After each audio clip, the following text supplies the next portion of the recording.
this season. I think Team Secret will escape it, but others might not. You know what? Let's pull up the maps again, just to take a quick gander at what we're working. Let's go. Villa. Oh, called it, Des. Let's go. The rematch. Let's go. Let's okay. get it. I like that. See now. VP's this decision. that happened last stage when we looked at Na'Vi playing on this map. They did what I call a vitality. They spent a couple of weeks getting Kendrew on the Monty, if you guys remember, and playing a lot of Clash. They really got behind Shields because it felt like they didn't know how to attack properly. I'm wondering if, given their current attacking record, they've gone to Villa thinking, hey, maybe this is the sort of play that we want to go for, because Cafe was the map that Virtus.Pro chose not to take to bring us into Villa. What did we see Na'Vi play against G2 on that last season? Shields the whole way through. Yep. So I think here Na'Vi are trying to guarantee themselves some shield play, thinking that might be the right call. That makes quite a bit of sense, actually. We've seen a lot of Clash play, right? Paid to sit here and talk a bunch of rubbish. Well, if predictions are anything to follow through with, then we all sucked after that last game. I can tell you that much. But Villa, I see your face, Jess. You've had your coffee, yet still you have that face of what is going on with that sort of technical map being brought up. All I want to see here, especially from, not so much from Na'Vi, I think they've got this a little bit down pat, but I really want to see this from their opponents here of VP. We can see them be very fast in getting in the map and then forgetting about their flanks.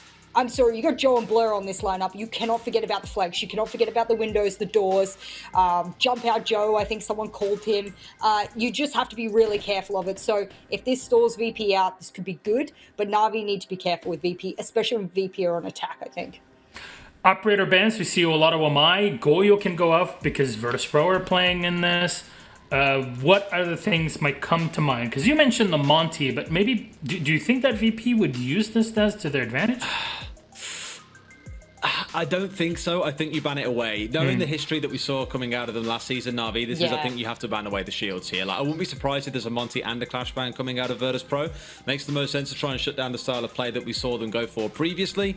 Otherwise, maybe you're looking towards on the side of Na'Vi things like a Nomad ban coming out here, so you can enable Joe to go off and do Joe things. Although, truthfully, knowing Joe, even that's not going to stop him. He's still going to find a window or a doorway. I'm trying to think of names, by the way. Winjoe, there's Window Joe, there's Jump Out Joe.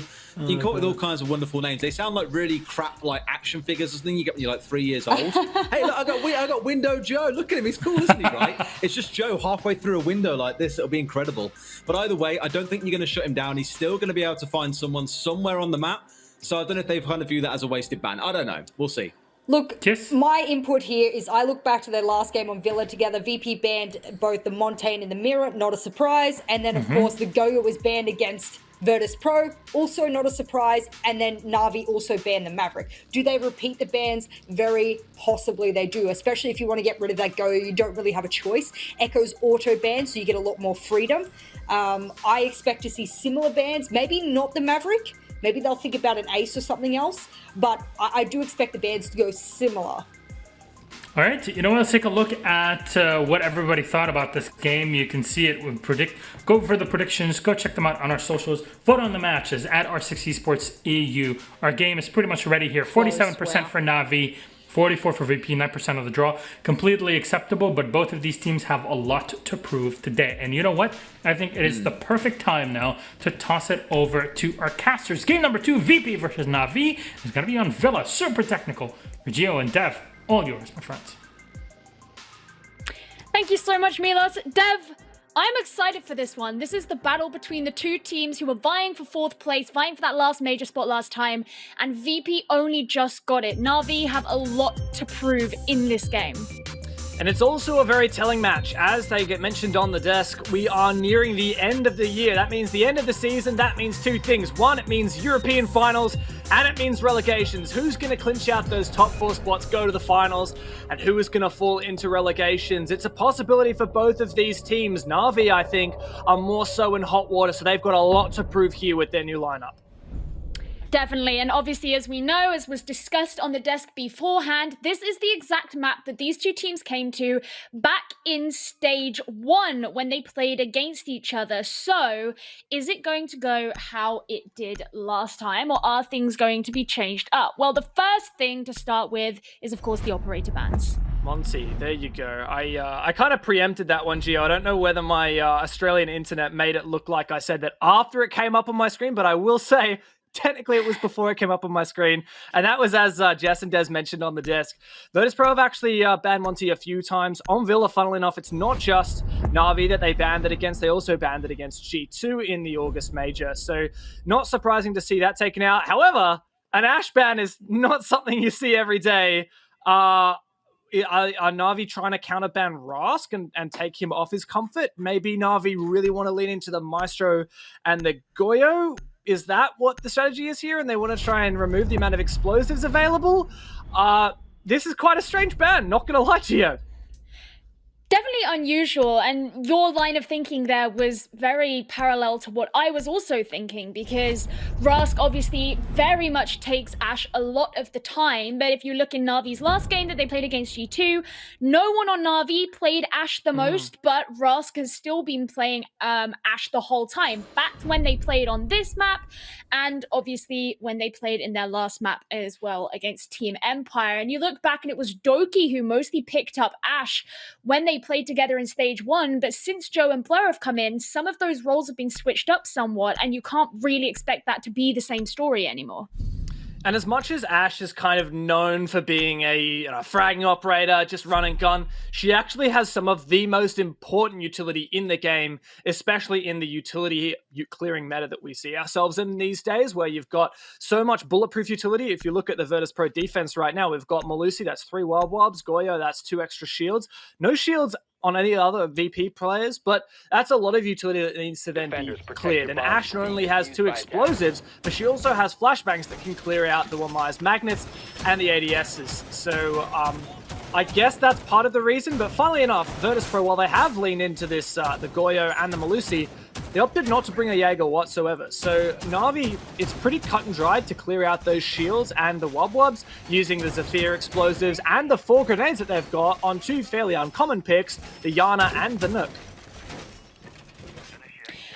Yeah, I find it very interesting, obviously, because Na'Vi have decided to forego the Goyo ban this time. It means it's very much available in the hands of Virtus.Pro. They really like that operator, and having those 4 C4s is going to be crucial, especially as they decided to come here to Dining and Kitchen first. And you oftentimes see a lot of vertical play on this site, so it's highly likely that you'll see Na'Vi come in from above and then go down onto the site. And obviously, we all know that playing with C4s, particularly when one is in the hands of the Pulse, it can make vertical takes quite dangerous. I'm really enjoying everything we've seen from Na'Vi so far. I know it's very early days, but you know how to get me riled up. It's you do some weird bans, you bring some weird ops, and you start to tease me a little bit. That's exactly what Na'Vi have done here. Ashe ban, that's kind of weird. And we're in this very unusual in these days kind of environment where there are so many operators on the board. Thatcher's in, Maverick's in, all of our hard breaches are in. You still have your Echo and your Maestro. That's an early trade. WTG finds 1 onto Doki, but that's okay. There's still redundancy in terms of hard breach, and Noki hasn't been the hottest player so far, but a good trade there from Blur to make sure the numbers are kept even. Really characteristic of this playstyle that we've been seeing from Na'Vi that has been particularly poignant since they got these new players, and that is that unapologetic aggression. And Blur obviously still holding down the corridor, very much in line with where Virtus.Pro are, as he's down on the ground floor. And you're right, Doki not showed up quite to the same extent, but obviously still a useful player to have. You don't want him dead. Well, there's an early 1v1. Joe actually himself taken out. One of those new players who was very impactful, at least on the defense. And Rask, the player we talked about, perhaps the Ashe counterban was for him, but he's happy on the Malusi for now. that 1v1 goes his way, does further reduce the numbers here for Na'Vi, but Kendra's opened up this pantry wall into kitchen. Nest denies a rotation within that room, and Rask will have to be very careful. Early engagements elsewhere, but actually I say early, it's not so much early anymore, and it certainly isn't early in terms of how many players are left alive. Na'Vi relying on just Blur and saves. You can see that these members of Virtus.Pro are already in position just to take whomever it may be who aggresses upon them. Blur getting ready in with the frag grenade, and it doesn't actually get Shockwave, nor does it get the shield that's protecting him. So he didn't manage to get any utility or a player, and as you mentioned, James, time is ticking away with just about half a minute remaining. Blur's remaining upstairs. Seems like he wants to get some info here. He's actually going to use a nade. Was that just for sound cover, potentially? I don't think he was trying to get a mute jammer, but the player covering from what we call crafty sometimes actually gets the injure onto the player in Astro, traded out from above. And, well, Virtus.Pro, it started strange, but it started strong, and that's one round for you. Disappointing start there for Na'Vi, particularly as one of the important things that was mentioned and that is worth bearing in mind going forward in this series is that Na'Vi have supremely struggled on their attack rounds in this stage. Derry mentioned it. They've taken 4 attack rounds in 3 games. They didn't take a single one against G2, regardless of how dominating their defense was. And Virtus.Pro, who have almost been on the opposite side of things and had a particularly strong defense, are going to make it very hard for them to improve on that statistic. And yet it is a statistic that they could not afford to fall flat on if they want to be keeping their chances of staying high in the standings, particularly in the top 4. Now, Villa hasn't been played much here in Stage 2 of the EUL, only once so far, and overall it was actually a dead 50-50 win rate at the moment. And if you look back at Stage 1, of course, we've had some new operator changes, Ace being the most prominent one, and I think everyone tends to agree that Stage 2, and since the allowance of Malusi and Ace into the pro play, and we've got the secondary hybrid gadgets, I think most people agree that we're entering a less defensive-sided meta. I don't want to say a more attacker-sided, I would say less defensive-sided. But even last stage, Villa was at 57% win rate for the defense, which is not as much as you would expect, right? We're talking, we've seen 60% or upwards in other regions. And as I mentioned, so far in Stage 2, dead 50-50. And that's why I'm really looking at Na'Vi here. You've mentioned that attack has been a weakness for them time and time again. They lost 6 in a row against G2 just earlier this week. They really need to dig their feet in here while they're on their attacking side, especially with these set of operator bans, which leaves your powerhouses like Thatcher, Maverick on the table. We really need to see Na'Vi step up. I think what's also incredibly important for Na'Vi in this game is it's a sheer game of mentality for them. We know they're an emotional team, and they didn't take the loss to G2 very well, and I don't think anyone would. No, not at all. But because they're now going up against VP, who were the team that stole their place away from them in the major, it's all the more important. Yeah, I remember that tweet came out from Kendrew. I don't like to throw people under the bus, but I'm doing it anyway. Kendrew was very emotional after that loss to G2. Made a tweet that he later regretted, ended up deleting it. And yeah, I really felt that pain for Na'Vi after losing that game. But, you know, mentality is 50%, I think, of the game here for Na'Vi. And certainly starting on attack, starting on their less favored side will hurt them in that regard. Doki drones out Pasha downstairs.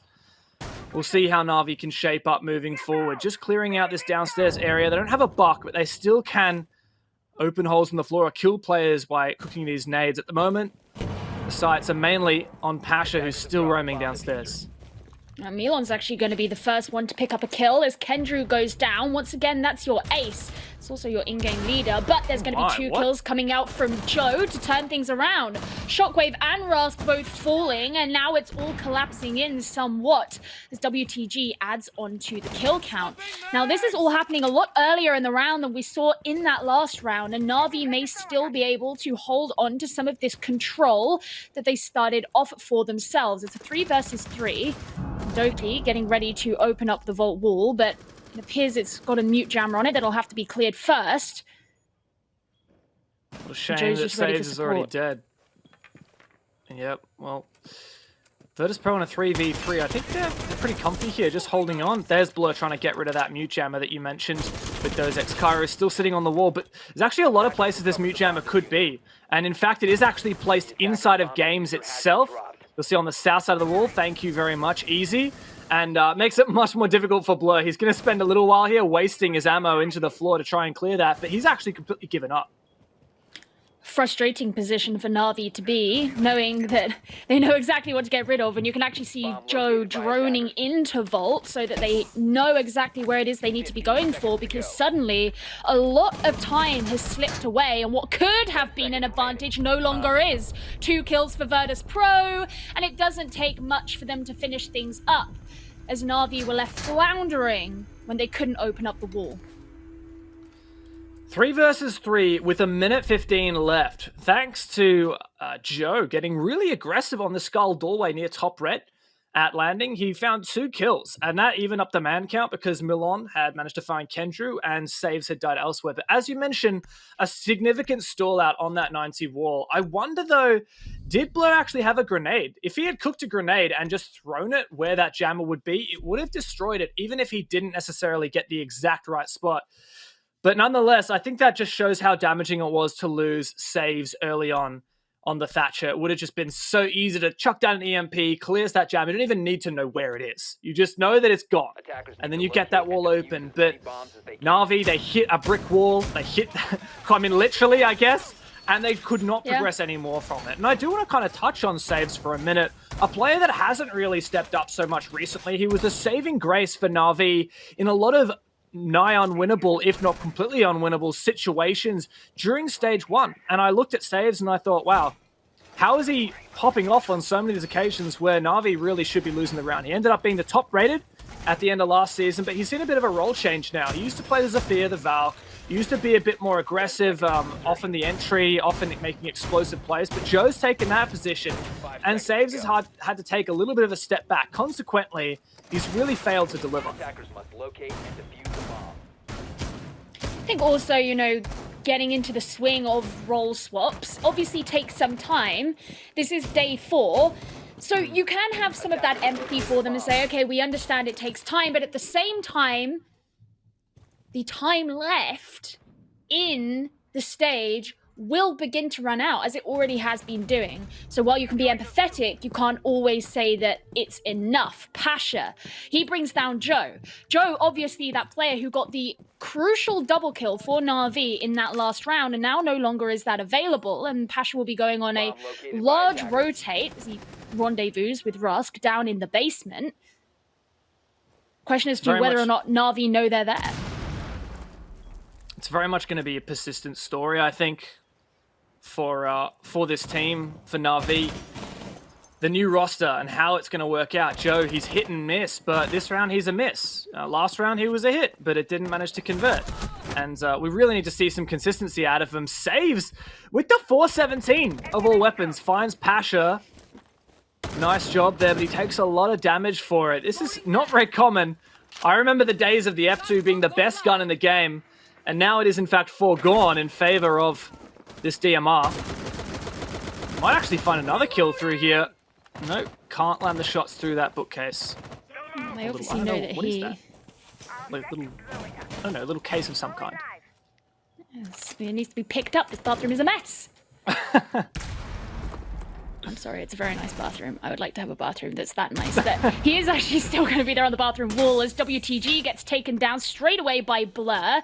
He's below and he's still on the flank. And obviously Rask, you can see, has made his way back up to the top floor after spending so much time down in the basement. And still going to make it hard for Na'Vi to push in, although they do have the man advantage. And there's time as well. They've switched over who is holding the diffuser. This time it's no longer going to be Kendrew, who started off the round with it in his hands. But Virtus.Pro know the direction from which they're coming, and they're preparing themselves for it. Doki is so keen to jump in this window, but he gets tapped right in the face. Very nice shot there from Milon. He's actually foregoing the 1.5 sight for the new Hollow. He's about to get another engagement, but doesn't land the damage he needs to. Second spray does the trick.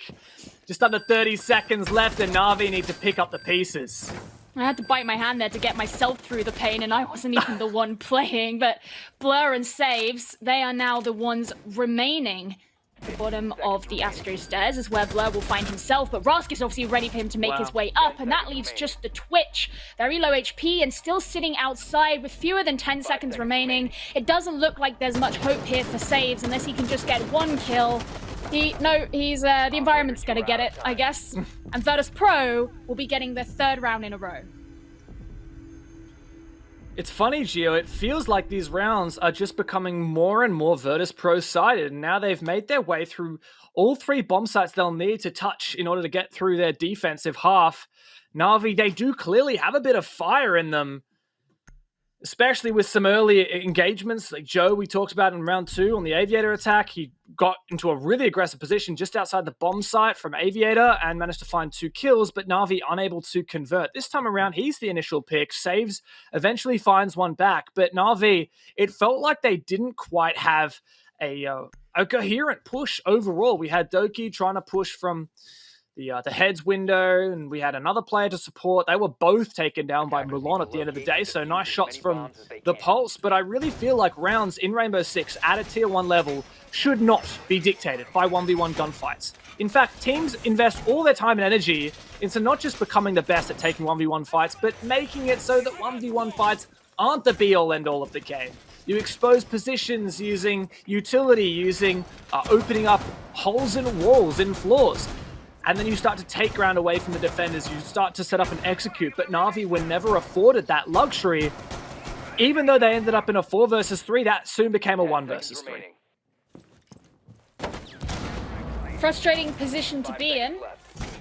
Na'Vi, who've obviously had a slip from greatness, they're currently 7th in the standings in Stage 2, and I believe 6th overall in Season 1 of EU League.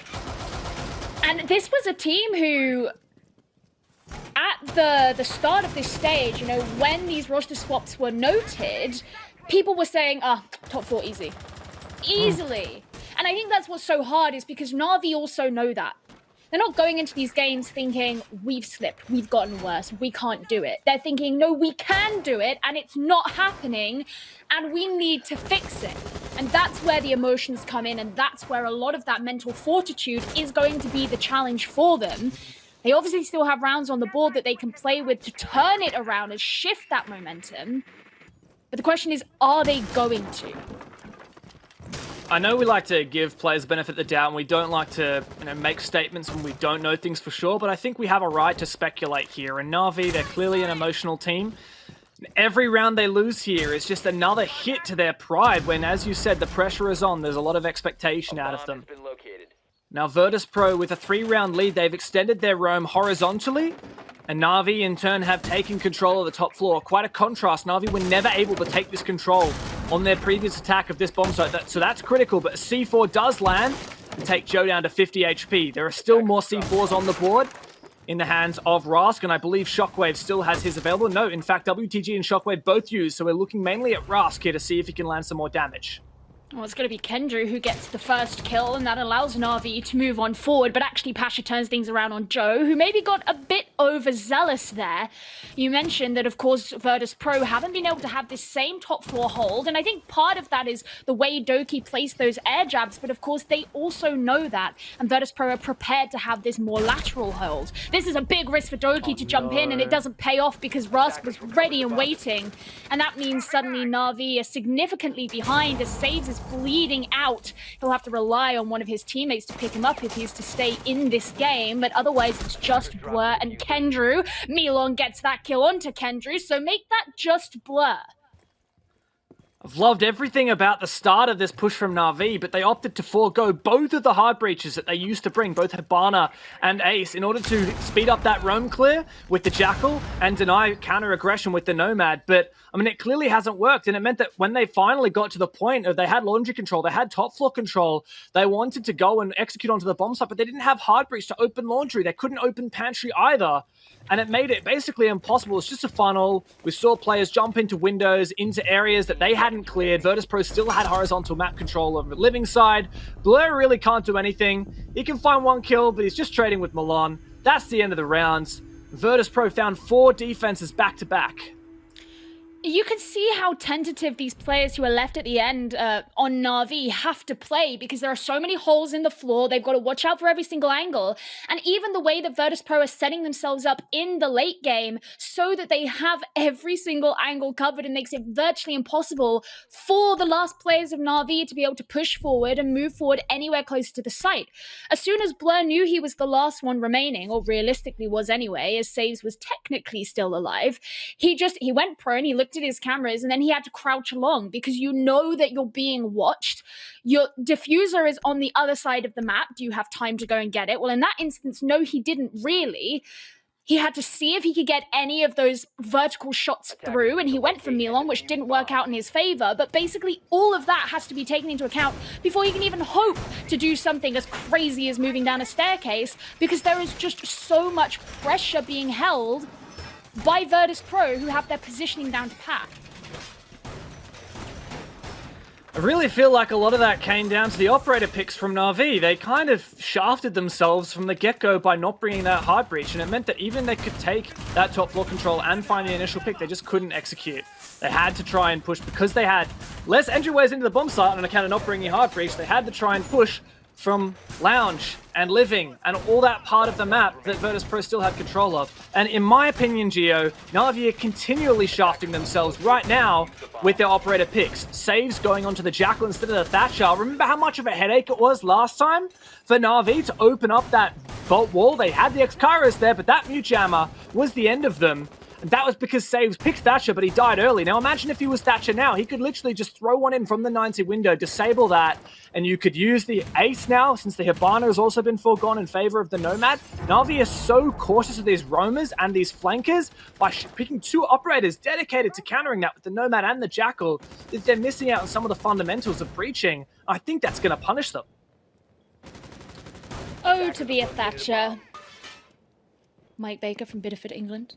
What a beautiful man. Beautiful facial hair as well. You mentioned in the last time that this happened, the last round they came here, that Blur, of course, could have used the frag grenades to try and get rid of it from below, which I don't think is something that happened. Both of us were speculating. Maybe we missed it, but it wasn't something we noted. However, that's obviously still an option. That's a nice C4 straight up onto Doki, who has had a really unfortunate time so far in this game. Very little time spent alive, but obviously he isn't on Hibana this time, so he isn't going to be relied upon to get any of the walls open, but that does put more pressure on Kendrew, as he is the only option in that instance. Remember, the only reason this round looked winnable last time was because Na'Vi found two picks. Oh, thank goodness. The wall is open. I don't know where the, how they managed to open up the, no, they didn't destroy the mute jammer. They just put it on the left side and the mute didn't reach that. Cool. But there was a pick. Oh my God, picks left, right, and center. There's a minute 20 left, and Na'Vi, I know that Joe, he just wants to peek this, and it might happen soon. Oh, he can taste the murder. He can't quite get it. He doesn't finish the kill, but Pasha has taken quite a significant amount of damage. There we go, Nice. There's a murder. He got it. He's finally on some criminal watch list somewhere, and that means that he can move on forward and maybe do some more Joe things throughout the round, because he certainly hasn't been insignificant so far. Just the team's been unlucky. He's still got a Claymore in pocket. I would have liked to see him just chuck that down on the red stairs. Really hard to see the red Claymore lines on the red stairs, but I guess it doesn't matter. I think Na'Vi are confident the last three players are all on site or nearabouts, and Joe's decided to pinch here from Study. He checks there's no one in that corner using concussion. I like that move, but when he peeks top main stairs, Ras takes him down. WTG as well, locking out Blur. Suddenly, once again, it's all on Kendrew, the lone hard breach, low HP, still gas on the table. There is no way I can see Kendrew winning this round. Kendrew is the king of the clutch. We've seen it happen before, so I don't want to discount him too much, but obviously with Rask still alive, who's been an absolute monster in this game, I wouldn't blame him for feeling scared, and there's the crossfire completely set up, and Pasha, he gets the last kill.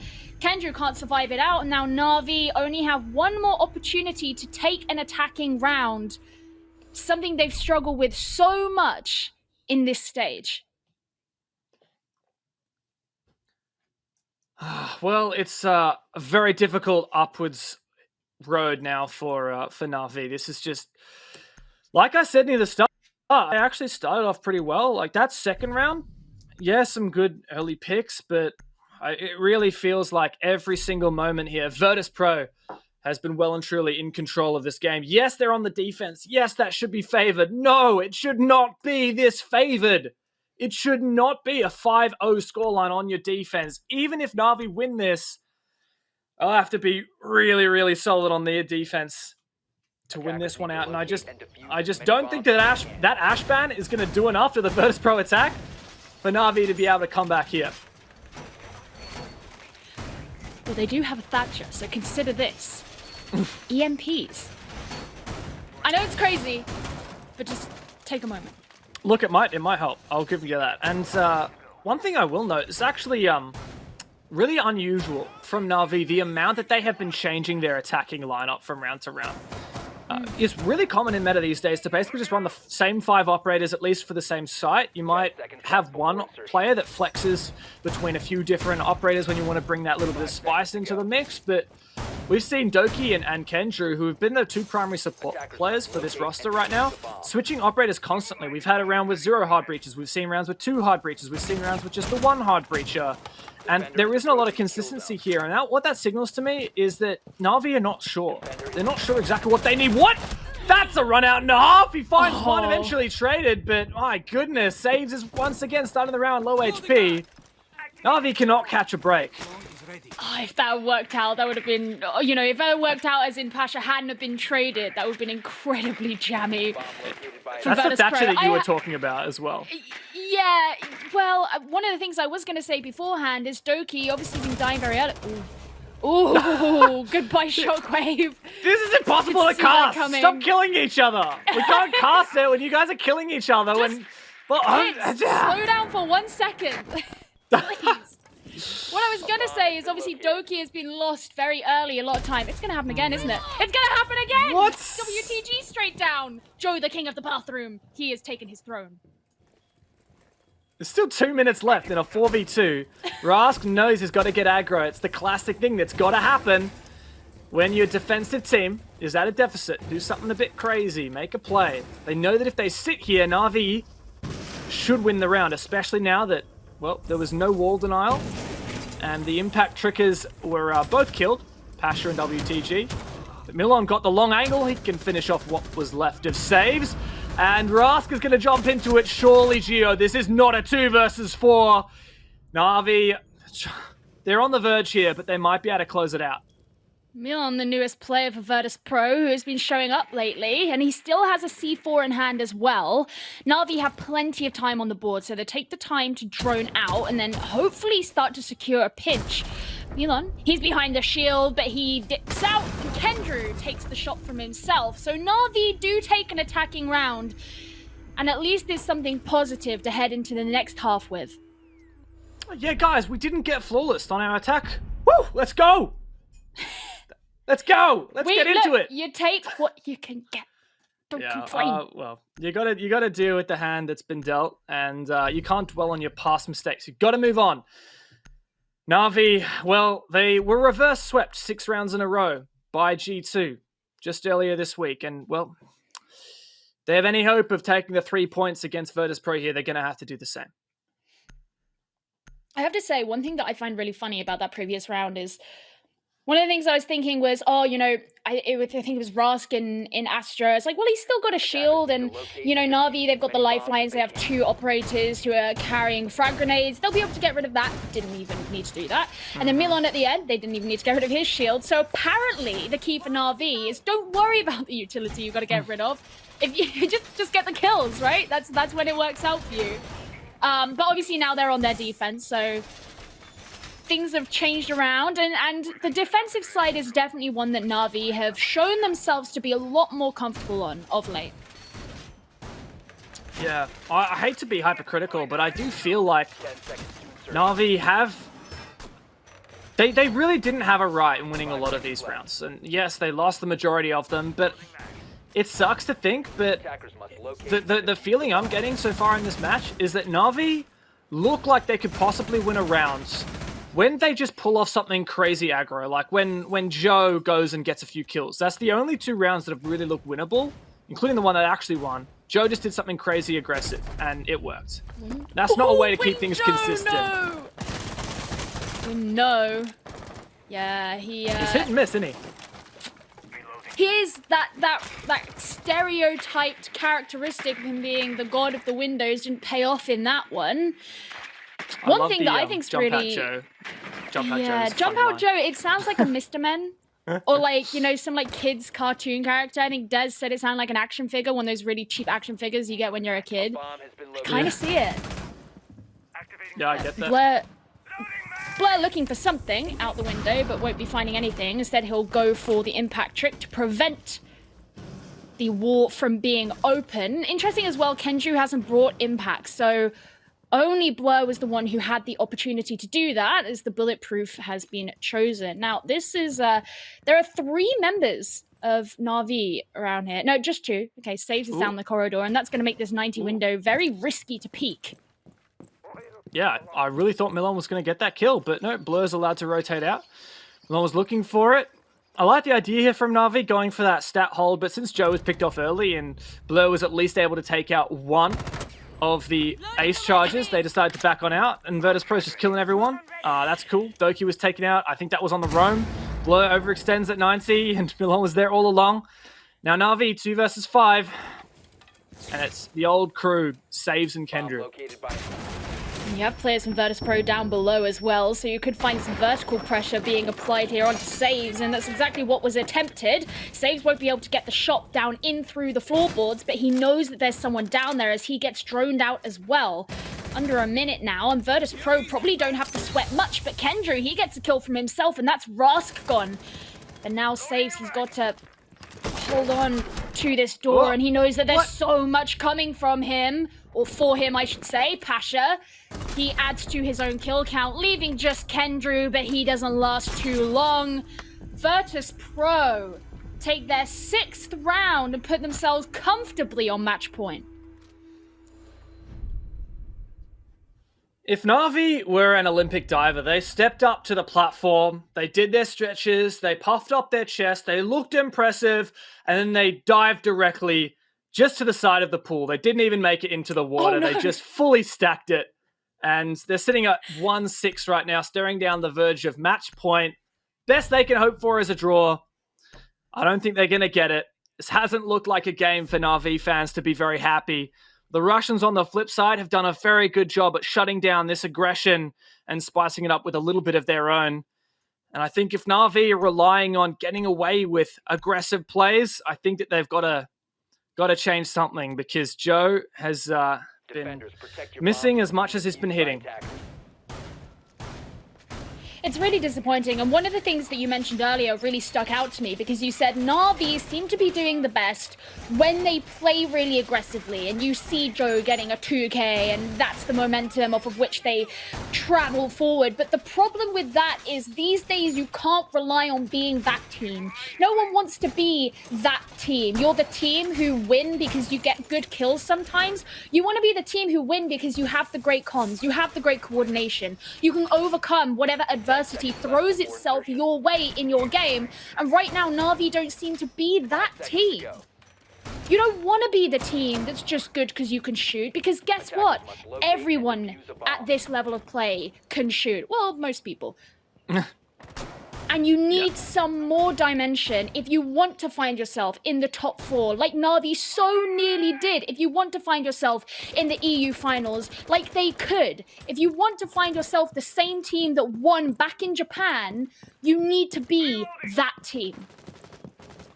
And of that World Pro League Championship roster, we only have Kendrew and Saves remaining. And both players have actually really struggled. We talked about Kendrew, the mental game getting to him a little bit. And Saves, I really find Saves a very interesting case, because he's been kind of pushed off of his most comfortable roles where he used to shine when he was an entry, thanks to, Joe and Blur kind of taking those more aggressive positions, and now Saves has to be somewhere he's not quite as comfortable, and the results have definitely demonstrated that. Overall, Na'Vi I think they're lacking a little bit of depth, and it's going to take time. Like, you can't expect your roster to be perfect from the get-go. That impact trick actually only gets the top line of X-Kairos. The bottom line is opened up. Where on earth did that kill come from? Pasha, was he on the roof? He was looking down the skyline, and he got the first pick. This is spiraling right now. There's still a chance in it for Na'Vi, but not if Virtus.Pro play this well. Oh, the crazy things you see on Villa. In NA League, we saw Repel in Skylight. Now we're seeing Pasha do that. Doki just trying to hold onto this pixel angle into the bathroom. He'll be throwing in one of the Toxic Babe canisters to hold back the attacking team. So he just waits patiently for anyone to attempt to move forward. Both of the impacts have been expended by Kendrew, so no longer will they be an option. And there's a nade coming straight in. That'll likely get the shield that Doki was taking refuge behind, just as Na'Vi gets Shockwave. It's the last gas, though, for Doki. He hasn't even found a kill this map. 0-7, poor guy. Really struggling to find an in on this support. Now he's basically trapped. Pasha has such a favored angle here. Doki really needs to go and rotate up somewhere else, otherwise he's a dead man. Unless he can pull off an insane shot, I just don't think it's going to happen here against Pasha. 40 seconds left, VP in a 4v4. But do they have an in here? They've got the breach, but there's a shield to cut off that long angle. We really need to see Virtus.Pro execute here and now. There's the drone going in from Pasha. He just wants to make sure everything's clear, and he's found saves there in Trophy. This could be the opportunity for WTG to jump in, but be aware that Joe is in Classical Hall. There's the kills coming out from Virtus.Pro, though, and it doesn't look like they're gonna stop. Virtus.Pro having maybe one of the most relaxed games of Stage 2 so far, take a neat 7-1 against their former rivals of Na'Vi. Honestly, that game was over so quickly. I feel like we hadn't even warmed up, and Virtus.Pro were already taking us to 7-1.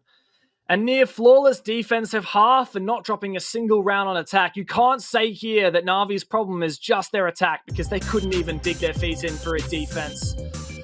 Virtus.Pro take a very convincing win, and, well, it looks like they might have a solid chance here of being on an upwards trajectory here in the EUL. It makes me wonder what's going on behind the scenes for Na'Vi, honestly, because we've seen what this team can do in the past, and that's not what they're doing now. Virtus.Pro, they've brought one new guy in, and yeah, he's young and he can gun, he's got great reaction times, but that's not enough to carry a team. There's something going on. It's a great victory for Virtus.Pro, though, and that's going to shoot them further up in the standings. But what is the problem with this former, I suppose, British squad? Analysts, let us know your thoughts, because that was a crazy game. I don't even know how to describe that one.